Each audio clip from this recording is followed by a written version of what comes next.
Hello folks, this week we've had a couple of surprise last minute announcements of some upcoming new content for later this year. But before I dive into that, let's take a look at something that's a little bit closer. This coming reset will see the launch of the new Turbo Boost event, which is set to shake up the second half of the War Within's Season 2. Much of the focus of the coverage of this event has been in a new version of what we in the community refer to as dinars, the puzzling cartel chips, which have proven to be a bit controversial. The puzzling cartel chips will be earned by completing a quest to defeat either 4 Mythic Plus dungeons or 4 raid bosses each week. Week 1 will award 3 chips, with subsequent weeks awarding 1 chip until you reach a maximum of 9 per character. These chips can be used to purchase a variety of raid and Mythic Plus trinkets, along with a few raid weapons, with each item costing 3 cartel chips, meaning that you will eventually be able to purchase 3 items. However, this does have a bit of a sting in the tail. While the hero track versions will be freely available to all, the myth track raid items will require defeating that item's respective raid boss on mythic difficulty, and the mythic plus items will require timing all mythic plus dungeons at a plus 12 or higher level. This will unfortunately create a bit of a weird no man's land for mythic plus players who only do 10s and 11s, who now face having to accept a likely item level downgrade in order to use the system at all. But that's not all that is going to be changing. The hero and myth tracks are both being extended by 2 upgrade levels, taking hero track up to a maximum item level of 672 and myth track up to a maximum of at least 684. All those extra upgrades are going to require gilded crests, but you may be able to get a bunch of those gilded crests without farming them out. And this is because we're also seeing the now customary mid-expansion removal of the crest caps, along with Valor Stones becoming warbound for the remainder of the season. Now this season has seen a major increase to crest acquisition from both Mythic Plus and Delves, which means that it's much easier to hit those crest caps. And one of the side effects of this is that many of us have been much less able to upgrade lower crests, meaning that we could be sitting on rather a lot of them. Now that the crest cap is removed, we will of course be able to freely upgrade all of those crests, which could potentially give us rather a lot of gilded crests in one go. So much so that I have a feeling that we could find that Valor Stones yet again become the limiting factor for upgrades, at least for this first week. If you are in that situation of having a lot of lower level crests, it could well be a good idea to go and farm out Valor Stones this week to get yourself up to that 2k cap in advance, which will allow you to get off to a flying start with the next reset. Crafted gear is also getting a bit of a boost to match, with some brand new items allowing you to upgrade the item levels on your crafted gear. Items that were crafted with rune crests can now be recrafted to gain 3 item levels, which will cost you 15 rune crests. And items crafted with gilded crests can be increased by 6 item levels, costing you 30 gilded crests. And finally, Delves are going to see significant increases in Delver's journey and brand experience progression for people who still need to catch up, along with getting even more crests and Valor Stones when you run your Delves. Blizzard have not shared the specifics of these increases. For example, we don't know if we can expect to get more gilded crests than the current effective cap of 31 per week from Delves, or even if perhaps we're going to see the lifting of the 3 runs per week limit for those gilded crests. All of this is going to offer a very major power spike. On average, that 6 item level increase to our characters will likely increase our output by around about 6%. And just a week later, we're going to be getting access to the new corruption-based head enchant from Horrific Visions. I'll be doing an in-depth guide to those visions and how to get the new enchants just before it goes live. So make sure to subscribe and follow my social media, links down below, so that you don't miss that video when it does come out. On the subject of those corruption enchants, data mining suggests that behind the scenes, Blizzard have given them a much needed round of major tuning. When we tested them on the PTR, one of the enchant options, Void Ritual, which offers just a stat boost prop, was overwhelmingly better than any of the other options available. The issue with this, of course, was that pretty much everyone would end up using what was the least interesting option from a fun point of view. These changes have closed the gap significantly, albeit Void Ritual still does seem to be a little bit ahead, with Echoing Void a close second. The other options are now within 1% of the leaders, which will likely make them a lot more viable, but I do think that it is still a shame that the main front runners remain the least interesting, at least from a visual effects point of view. Probably one of the worst kept secrets has been the upcoming Legion event, which has been hinted at in interviews with both game director Ian Hazzikostas and Holly Longdale. Up until now though, the only firm word was to expect something Legion related, but in a panel session at PAX East on Friday, which mainly offered a retrospective on the design of the open world of World of Warcraft, we finally got the official announcement of Legion Remix. There is no word on the timing of the event, but most likely it will be towards the end of the year,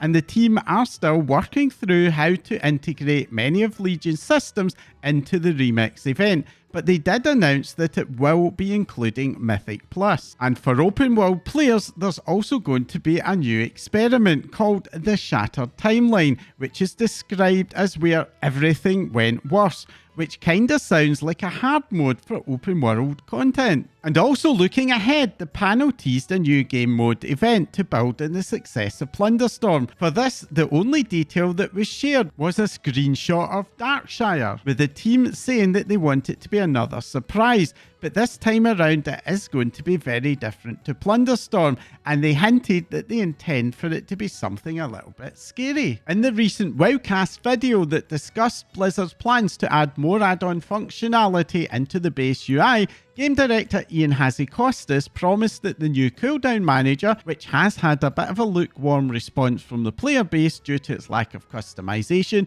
will be getting some iteration and improvements in future. I'd personally been expecting that this would be something that we'd see in future patches, but it appears that Blizzard may be planning to move a bit faster than that, with updates to the Cooldown manager for Paladins, Druids, along with a bug fix for Demon Hunter. Most of these changes will plug some fairly major gaps in what the Cooldown manager tracks, but gaps still do exist for other classes, so hopefully this will turn out to be a regular event, at least to tide us over until Blizzard can add the option to change what is and is not tracked without using yet another add-on. And on the subject of bug fixes, if you play a monk and have been missing being able to cast abilities such as mounting up and fishing when in Zen flight, the good news is that it appears that this was not an intentional removal by Blizzard, but a bug which has now been resolved, restoring what is a major quality of life feature for many Monk fans. Moving over to the patch 11.17 PTR, and this week's build has opened up the first of 2 weeks of testing for the new Battle for Azeroth Timewalking dungeons, and Blizzard have taken the opportunity to announce some changes to the tuning of Timewalking dungeons overall. The health pools of all enemies in Timewalking dungeons are being increased, with boss health in Blizzard's words being significantly increased. Along with that, there's going to be an increase in incoming damage for higher geared players,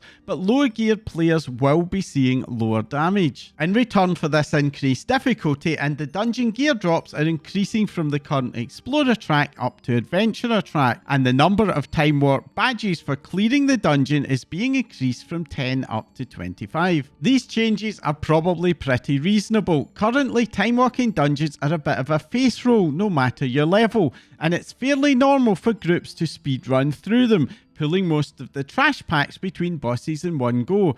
And while that's great for someone who wants to power level their character or just to farm those Time Warp badges, for any new or inexperienced players, the experience is much more of desperately trying to keep up with the tanks so that they don't get left behind, or more likely actually getting left behind and missing out in boss kills. A lot is going to depend on where things actually land when it goes live, but most likely this does mean that boss mechanics will start to matter in some dungeons, leading to some wipe. It's also probably going to mean longer queue times, as the low difficulty of time walking currently makes players much more likely to jump in on a tank or a healer. We've had increases in the difficulty of time walking be announced before, and in my experience they never seem to stick, so I guess we're going to have to see how it pans out this time around. And now that the PTR has been out for a week, I have had a bit of a chance to start to dive into the new content, and one of the standouts for me is the new Lorewalking feature. Lorewalking sees the return of Lorewalker Cho, who offers us a choice of 3 quest lines which can be completed in any character of level 10 and above.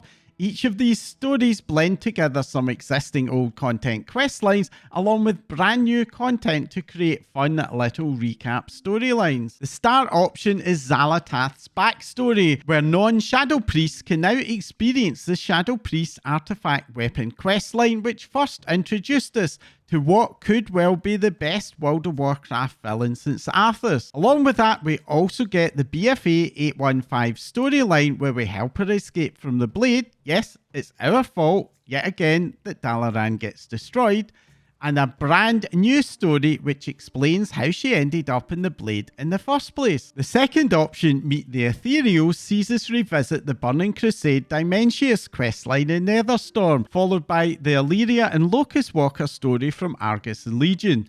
And then it's off to the Shadowlands in Tazavesh to meet up with the brokers, including Venari. And on the subject of Arthas, World of Warcraft's best villain is joining the fun too, with an updated version of the Culling of Stratholme and the ability to experience some of the old Wrath of the Lich King story, including his fall in Icecrown, from Arthas' own perspective. All of these stories are backed up with new voice lines from Lorewalker Cho, who acts as the narrator and storyteller, helping us to follow along with the story without having to force ourselves to read and memorize every bit of quest text, while at the same time filling in any narrative gap. World of Warcraft has a massive amount of content and backstory, but the in-game systems often don't do a very good job of letting it shine, especially for the pre-Mists of Pandaria expansions, where the level up experience tended to consist of lots of small local short stories, which even when they did contribute to a broader narrative,